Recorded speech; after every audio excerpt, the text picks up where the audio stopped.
Welcome to next exam. आज है 23 मार्च 2025 और 23 मार्च 2025 से करंट अफेयर्स के जितने भी इंपॉर्टेंट क्वेश्चन बन सकते हैं सारे हम इस वीडियो में डिस्कस करेंगे। और हर क्वेश्चन से रिलेटेड इंपॉर्टेंट फैक्ट भी मैं आपको बताऊंगा, तो आप पूरा वीडियो बहुत ध्यान से देखिए। लास्ट में आपसे क्वेश्चन पूछूंगा, उसका आंसर आपको कमेंट बॉक्स में बताना है। तो चलिए स्टार्ट करते हैं। पहला क्वेश्चन है, विश्व जल दिवस कब मनाया गया है?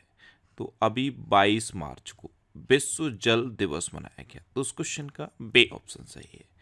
मीठे पानी के महत्व और जल संसाधनों के उचित प्रबंधन के बारे में जागरूकता बढ़ाने के लिए हर साल 22 मार्च को ये वर्ल्ड वाटर डे यानी कि विश्व जल दिवस मनाया जाता है। अच्छा, यहाँ पे एक शब्द लिखा हुआ है मीठा पानी। देखो, अपना अर्थ पे लगभग 71% पानी है, अपनी पृथ्वी पर 71% पानी है।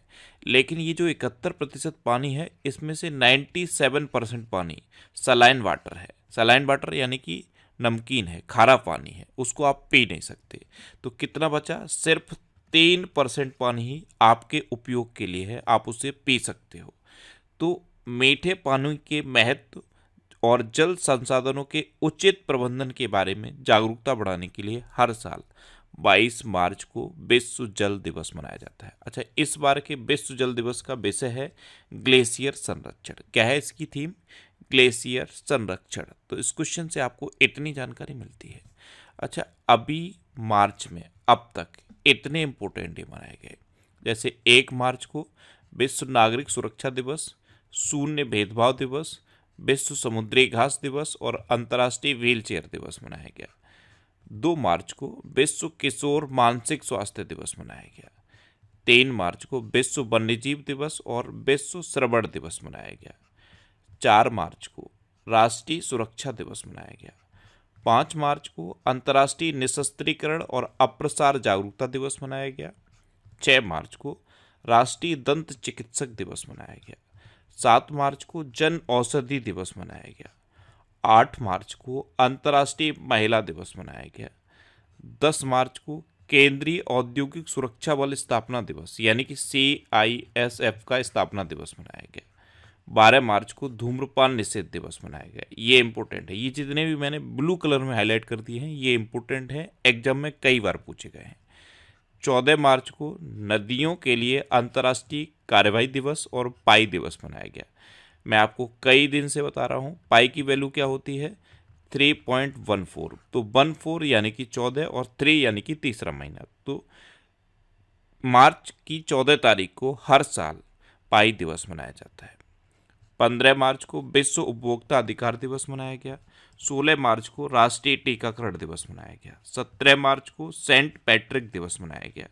18 मार्च को आयुध निर्माण दिवस मनाया गया। 19 मार्च को अंतर्राष्ट्रीय ग्राहक दिवस मनाया गया। 20 मार्च को अंतर्राष्ट्रीय प्रसन्नता दिवस, फ्रेंच भाषा दिवस और विश्व गौरैया दिवस मनाया गया। 21 मार्च को विश्व ग्लेशियर दिवस मनाया गया। विश्व कविता दिवस मनाया गया। विश्व कठपुतली दिवस मनाया गया और अंतर्राष्ट्रीय वन दिवस मनाया गया। तो मार्च में अब तक इतने इंपॉर्टेंट डे मनाए गए हैं, ये आपको याद रखने हैं। और मैं आपको बोलता हूँ डेली मॉर्निंग में उठकर सबसे पहले अपने लिए एक टारगेट फिक्स करो और फिर अपना पूरा दिन उस टारगेट को अचीव करने में लगा दो। आपकी लाइफ ऑटोमेटिकली अच्छी हो जाएगी।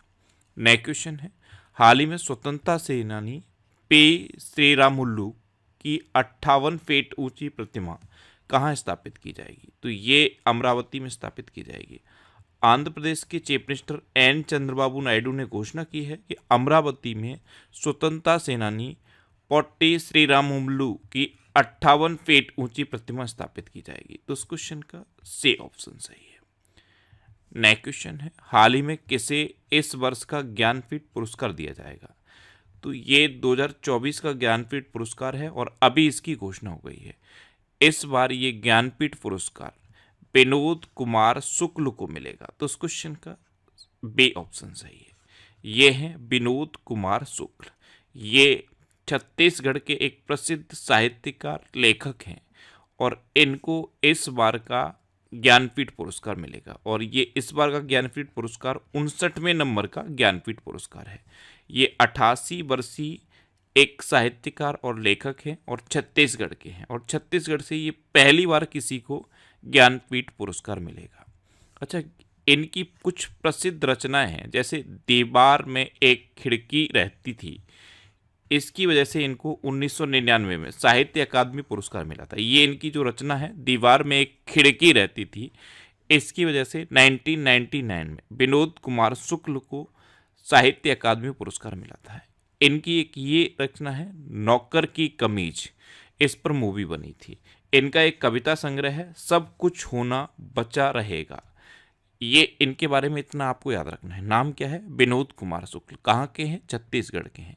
88 वर्षीय हैं और इस बार का इनको ज्ञानपीठ पुरस्कार मिलेगा। इस बार का ज्ञानपीठ पुरस्कार कौन से नंबर का ज्ञानपीठ पुरस्कार है? 59वें नंबर का ज्ञानपीठ पुरस्कार है। अच्छा, ज्ञानपीठ पुरस्कार की शुरुआत 1961 में हुई थी। पहला ज्ञानपीठ पुरस्कार 1965 में मलयालम कवि जे शंकर कुरूप को दिया गया था। अच्छा, ज्ञानपीठ पुरस्कार में मिलता क्या क्या है, ये भी तो पता होना चाहिए। तो इसमें सबसे पहले तो 11 लाख रुपए मिलते हैं, एक सर्टिफिकेट मिलता है और माँ सरस्वती की कांस्य की प्रतिमा मिलती है। इतना मिलता है ज्ञानपीठ पुरस्कार में। अच्छा, अभी दलाई लामा ने शांति और स्थिरता के लिए गोल्ड मरकरी पुरस्कार जीता। जयश्री वेंकटेशन को आर्द्रभूमि के विवेकपूर्ण उपयोग के लिए रामसर पुरस्कार मिला। डॉक्टर दिनेश सहारा को HBTU से लाइफ टाइम अचीवमेंट अवार्ड मिला। फोर्ब्स इंडिया लीडरशिप अवार्ड से जय शाह को सम्मानित किया गया। समीर कनोडिया को CEO of the year award से सम्मानित किया गया। सुनील भारती मित्तल को ब्रिटेन से मानद नाइटहुड की उपाधि मिली। N चंद्रशेखरन को ब्रिटिश साम्राज्य का सबसे उत्कृष्ट आदेश सम्मान मिला। हुरून इंडिया ने डॉक्टर राज पे नारायणन को फिनटेक इनोवेशन के लिए सम्मानित किया। नेक्स्ट क्वेश्चन है, हाल ही में सी डॉट ने किस IIT के साथ साझेदारी की? तो सी डॉट यानी कि centre for development of telematics, इसने अभी IIT दिल्ली के साथ साझेदारी की है। तो उस क्वेश्चन का सी ऑप्शन सही है। अब IIT दिल्ली के साथ की है तो IIT से रिलेटेड क्वेश्चन मैं आपको बताता हूँ। जैसे अभी IIT दिल्ली ने एंटीबायोटिक प्रतिरोध ट्रैकिंग के लिए AI उपकरण AMR सेंस विकसित किया। IIT मद्रास ने स्वदेशी अंतरिक्ष चिप आइरिस विकसित की। IIT कानपुर ने किसानों के लिए सौर निर्जलीकरण तकनीक विकसित की। IIT गुवाहाटी ने विद्युत और सूर्य के प्रकाश को ऊष्मा में परिवर्तित करने वाला सुचालक कपड़ा विकसित किया। अच्छा, IIT गुवाहाटी के बारे में कल ही मैंने आपको एक इम्पोर्टेंट क्वेश्चन बताया था।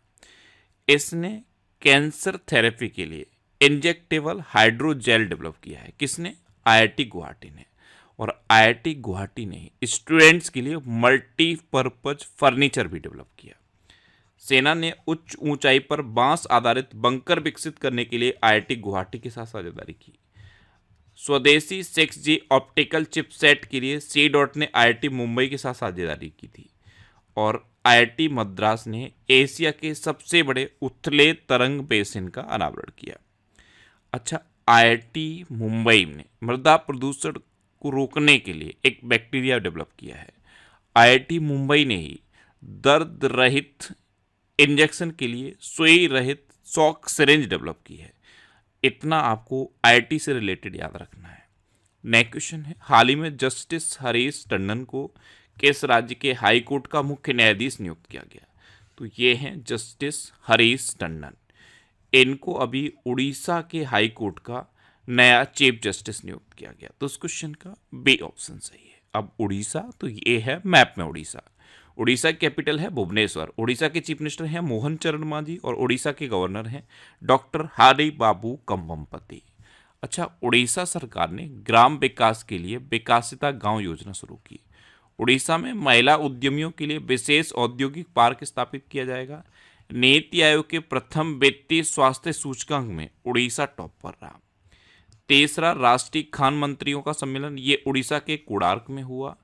प्रवासी भारतीय दिवस समारोह का 18वां संस्करण ये भुवनेश्वर में आयोजित किया गया। प्रख्यात उड़िया कवि प्रतिभा सतपथी को गंगाधर राष्ट्रीय पुरस्कार मिला। उड़ीसा मास्टर्स 2024 बैडमिंटन टूर्नामेंट ये कटक में शुरू हुआ।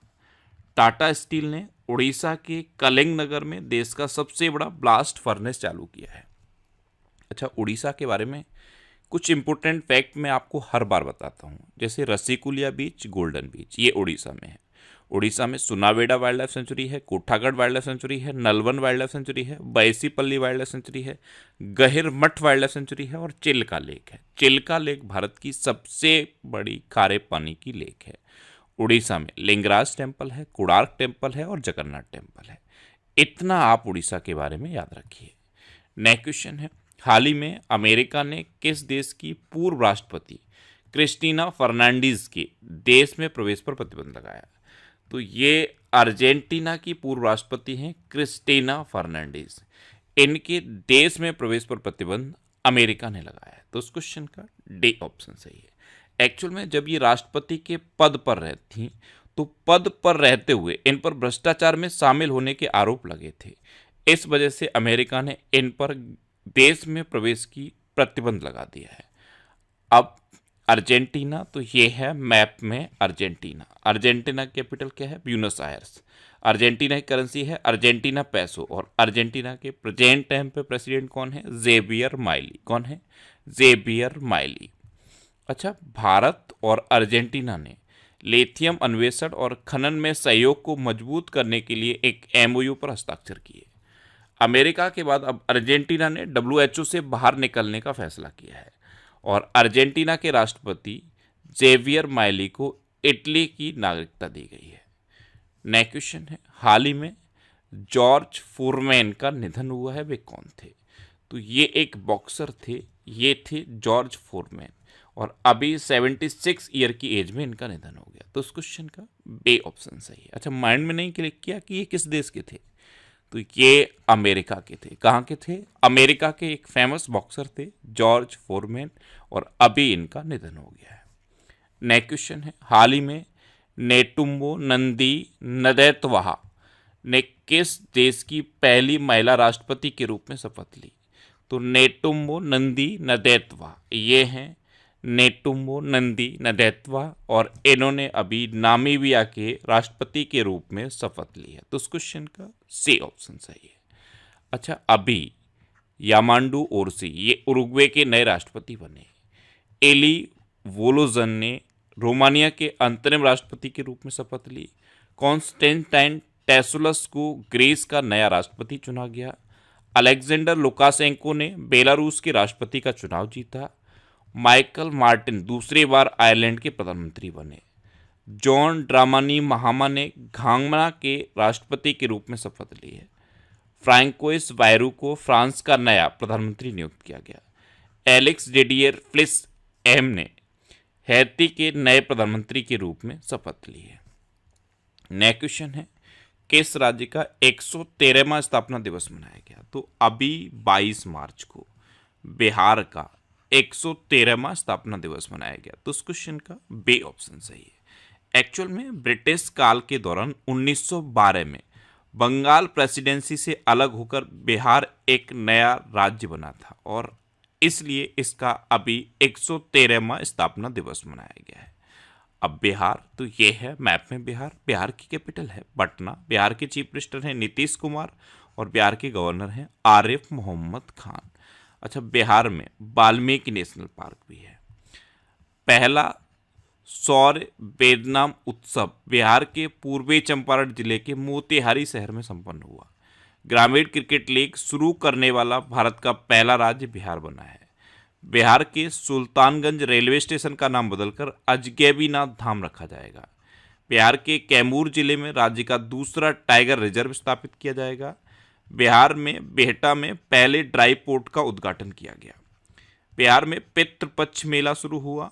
वरिष्ठ IAS अमृतलाल मीना को बिहार का नया मुख्य सचिव नियुक्त किया गया और BPCL ने बिहार में ड्रोन आधारित वन रोपण परियोजना शुरू की है। अच्छा, बिहार की बात है तो बिहार की भी एक ट्रांसजेंडर सब इंस्पेक्टर बनी थी, उनका नाम याद है? मानवी मधु कश्यप बिहार की पहली महिला ट्रांसजेंडर SI बनी थी। अच्छा, बिहार में नालंदा के नए परिसर का उद्घाटन प्रधानमंत्री मोदी ने कहाँ किया था? याद है? नालंदा यूनिवर्सिटी के नए कैंपस का उद्घाटन कहाँ हुआ था? राजगीर में। और बिहार में नागी पक्षी महोत्सव भी मनाया गया। नेक्स्ट क्वेश्चन है, हाल ही में गो आईबीबो ने किसे अपना ब्रांड एम्बेसडर नियुक्त किया? तो ऋषभ पंत को गो आईबीबो ने अपना ब्रांड एम्बेसडर नियुक्त किया। तो इस क्वेश्चन का सी ऑप्शन सही है। ऑनलाइन ट्रैवल प्लेटफॉर्म है गो आईबीबो, इसने ऋषभ पंत को अपना ब्रांड एम्बेसडर बनाया है। अच्छा, अभी फेडरल बैंक ने विद्या बालन को अपना ब्रांड एम्बेसडर बनाया। लेवाइस ने दिलजीत दोसांझ को वैश्विक राजदूत नियुक्त किया।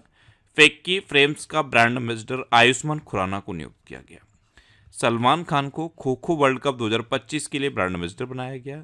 बेबो ने सुहाना खान को अपनी 22 सीरीज स्मार्टफोन्स के लिए ब्रांड एम्बेसडर बनाया। हरभजन सिंह और सानिया मिर्जा को दुबई स्पोर्ट्स काउंसिल का ब्रांड एम्बेसडर नियुक्त किया गया। आलिया भट्ट ये लॉरियल पेरिस की वैश्विक राजदूत बनी। नेक्स्ट क्वेश्चन है, हाल ही में कहाँ भारत नेपाल साहित्य महोत्सव का आयोजन किया गया? तो ये मथुरा में किया गया। भारत नेपाल साहित्य महोत्सव, इसका आयोजन अभी मथुरा में किया गया। तो इस क्वेश्चन का बी ऑप्शन सही है। नेक्स्ट क्वेश्चन है, किसे ब्रिटिश फिल्म्स इंस्टीट्यूट फेलोशिप से सम्मानित किया गया? तो ये टॉम क्रूज को सम्मानित किया गया। तो इस क्वेश्चन का ए ऑप्शन सही है। इनको आप जानते हैं, ये हैं टॉम क्रूज। इनको अभी ब्रिटिश फिल्म इंस्टीट्यूट फेलोशिप से सम्मानित किया गया है। नेक्स्ट क्वेश्चन है, हाल ही में किसे यूपीएससी में संयुक्त सचिव नियुक्त किया गया? तो ये अनुज कुमार सिंह को नियुक्त किया गया। तो इस क्वेश्चन का बी ऑप्शन सही है। यूपीएससी में संयुक्त सचिव बन गए हैं अब अनुज कुमार सिंह। अच्छा, अभी भारतीय बैंक संघ के मुख्य कार्यकारी अधिकारी के रूप में अतुल कुमार गोयल ने कार्यभार संभाला। जस्टिस जॉय माल्य बागची ये सुप्रीम कोर्ट के नए जज बने। ताकाशी नाकाजिमा ये होंडा कार्स इंडिया के नए अध्यक्ष और सीईओ बने। विकास कौशल को एचपीसीएल का अध्यक्ष और प्रबंध निदेशक नियुक्त किया गया। अमिताभ मुखर्जी को एनएमडीसी के सीएमडी के रूप में नियुक्त किया गया। डॉक्टर अंजू राठी राणा को कानूनी मामलों का सचिव नियुक्त किया गया। अजय भादु को गवर्नमेंट ई मार्केट प्लेस का सीईओ नियुक्त किया गया। और आरबीआई ने अजीत रत्नाकर जोशी को कार्यकारी निदेशक नियुक्त किया है। नेक्स्ट क्वेश्चन है, हाल ही में किसे एनआईआईटी विश्वविद्यालय का चांसलर नियुक्त किया गया?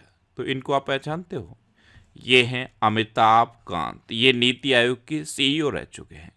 अब इनको एनआईआईटी विश्वविद्यालय का चांसलर नियुक्त किया गया। तो इस क्वेश्चन का सी ऑप्शन सही है। मैंने आपको क्या बताया कि नीति आयोग के सीईओ रह चुके हैं, तो माइंड में क्लिक करना चाहिए कि प्रेजेंट टाइम पे नीति आयोग के सीईओ कौन है। प्रेजेंट टाइम पे नीति आयोग के सीईओ हैं BR सुब्रमण्यम। नेक्स्ट क्वेश्चन है, विजय शंकर को किस देश के नाइट क्रॉस से सम्मानित किया गया? तो इनको डेनमार्क के नाइट क्रॉस से सम्मानित किया गया। तो उस क्वेश्चन का बी ऑप्शन सही है।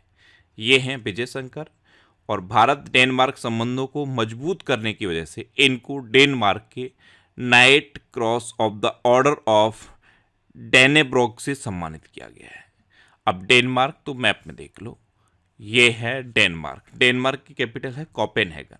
डेनमार्क की करेंसी है डेनिश क्रोना, और डेनमार्क के प्राइम मिनिस्टर हैं मैटे फ्रेडरिक्सन। कौन है? मैटे फ्रेडरिक्सन। अब लास्ट वीडियो के क्वेश्चन का आंसर। लास्ट वीडियो में मैंने आपसे क्वेश्चन पूछा था कि कौन लगातार विश्व खुशहाली रैंकिंग में शीर्ष पर रहा? तो ये फिनलैंड रहा, यानी कि इस क्वेश्चन का बी ऑप्शन सही था। और लगभग सभी स्टूडेंट ने इसका आंसर सही दिया। मोस्टली स्टूडेंट ने इसके बारे में डिटेल में लिखा। मैं आपको एक बार फिर बोलूँगा, क्वेश्चन के बारे में आपको जितना ज़्यादा से ज़्यादा पता हो आप लिखा करो, क्योंकि जो चीज़ें आप लिख देते हो फिर उन्हें आप कभी नहीं भूलते। इस तरह से जब आप डिटेल में आंसर लिखोगे तो आपको बहुत सारी चीज़ें बहुत आसानी से याद हो जाएंगी। मैं बार बार बोलता हूँ, जब भी मैं आपसे क्वेश्चन पूछूँ उसका आंसर लिखो, चाहे गलत हो सकता है लेकिन आंसर लिखो। गलत होने के बाद जब आपको सही आंसर पता चलता है तो उस आंसर को कभी आप भूलते नहीं हो। अच्छा, ये नेक्स्ट एग्जाम का ऑफिशियल टेलीग्राम चैनल है। इस पर अब 4,98,000 सब्सक्राइबर हो चुके हैं। आप ध्यान से चेक कर लो। कई लोगों ने फेक अकाउंट बना रखे हैं नेक्स्ट एग्जाम के नाम से। मैंने कई लोगों का कंप्लेंट किया है, कई लोगों को ब्लॉक भी हुए हैं, लेकिन अभी भी बहुत सारे फेक अकाउंट हैं। तो आप ध्यान से देखो, जिस पर 4,98,000 से ज़्यादा सब्सक्राइबर हैं, यही ऑफिशियल नेक्स्ट एग्जाम का टेलीग्राम चैनल है। इस पर मैं डेली वीडियोस पोस्ट करता हूँ, डेली वीडियोस की पीडीएफ पोस्ट करता हूँ, वीकली पीडीएफ पोस्ट करता हूँ, मंथली पीडीएफ पोस्ट करता हूँ, और भी जो इम्पोर्टेंट पीडीएफ्स हैं वो मैं इसी टेलीग्राम चैनल पर पोस्ट करता हूँ। और इसी टेलीग्राम चैनल पर मैंने जनवरी 2024 से दिसंबर 2024 तक के करंट अफेयर्स का पीडीएफ भी पोस्ट कर दिया है, तो उस पीडीएफ को भी आप डाउनलोड कर सकते हो।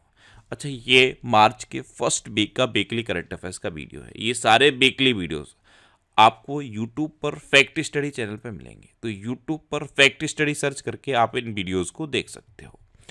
अब आपके लिए रिवीजन के क्वेश्चन। भारत के पहले विश्व शांति केंद्र का उद्घाटन गुरुग्राम में हुआ, और गुरुग्राम में ही ब्लिंकिट ने 10 मिनट में एम्बुलेंस सेवा शुरू की। पंजाब की विधानसभा ने सर्च इंजन लॉन्च किया। मुक्त भाषण सूचकांक में नॉर्वे टॉप पर रहा। एक्सपायर हो चुकी दवाओं के वैज्ञानिक निपटान में केरल शीर्ष पर रहा। कैंसर से प्रभावित देशों में सबसे अधिक कैंसर मृत्यु अनुपात भारत में रहा है। 23 वर्षों बाद कैप गिद्धों को दक्षिण अफ्रीका में देखा गया है। चीन ने वर्ष 2025 में अपने सैन्य खर्च में 7.2% की वृद्धि की है। लैंडो नॉरिस ने ऑस्ट्रेलियन ग्रैंड प्रिक्स 2025 जीता। नेपाल की संसद ने इलेक्ट्रॉनिक कॉमर्स विधेयक पारित किया। मध्य प्रदेश में किसानों को 5 रुपए में स्थायी बिजली कनेक्शन प्रोवाइड किया जाएगा। अपना भारत अमेरिका, चीन और जापान के बाद दुनिया में चौथा सबसे बड़ा वैश्विक धन केंद्र बनकर उभरा है। मोबाइल वर्ल्ड कांग्रेस 2025 का आयोजन ये स्पेन के बार्सिलोना में हुआ। हरमनप्रीत सिंह ने 7वें वार्षिक हॉकी इंडिया पुरस्कार समारोह में सर्वश्रेष्ठ खिलाड़ी का पुरस्कार जीता। जैगुआर फाइटर स्क्वाड्रन में पहली महिला पायलट तनुष्का सिंह बनी। आरबीआई ने अजेत रत्नाकर जोशी को कार्यकारी निदेशक नियुक्त किया। अमेरिका के राष्ट्रपति ने अंग्रेजी को आधिकारिक भाषा घोषित करने वाले आदेश पर हस्ताक्षर किए। अच्छा, कल भी तो एक आधिकारिक हस्ताक्षर किए हैं अमेरिका के राष्ट्रपति ने। वहाँ का शिक्षा विभाग ही खत्म कर दिया है। जो एक संघीय शिक्षा विभाग था उसको खत्म कर दिया है, और जो अमेरिका के अब जो स्टेट्स हैं उनका अपना अपना शिक्षा विभाग होगा। माथो नागरांग के नाम से जाना जाने वाला वार्षिक मठवासी उत्सव ये लद्दाख में शुरू हुआ। भारत में तीसरा सबसे मूल्यवान ब्रांड अमूल बना है। पहले पे अमेजन है, दूसरे पे फ्लिपकार्ट है और तीसरे पे अमूल है। अच्छा, चीन ने पाकिस्तान को अत्याधुनिक हथियारों और सेंसर से लैस दूसरी नई पनडुब्बी सौंपी है। अब आपके लिए आज का क्वेश्चन है, किस देश में दुनिया का सबसे बड़ा सफेद हाइड्रोजन भंडार खोजा गया? 4 ऑप्शन दिए गए हैं, इनमें से आपको अपना आंसर बताना है। और इसके अलावा हम हमारे फेसबुक पेज पर previous year question daily post करते हैं, तो आप फेसबुक पर नेक्स्ट एग्जाम सर्च करके हमारा फेसबुक पेज ज्वाइन कर सकते हैं, क्योंकि प्रीवियस ईयर क्वेश्चन आपको बहुत हेल्प करते हैं।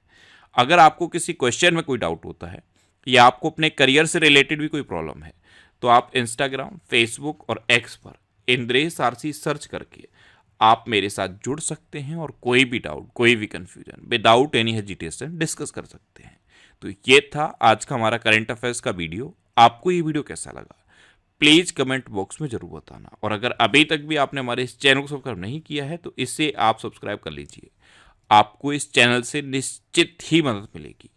जब भी आपसे सब्सक्राइब करेंगे तो बराबर में एक बेल आइकन बन के आएगा, आप उस बेल आइकन पर जरूर क्लिक कर लें, जिससे कि आपको डेली मॉर्निंग में करंट अफेयर्स की वीडियो मिलती रहे। Next exam always with you. Thanks for watching.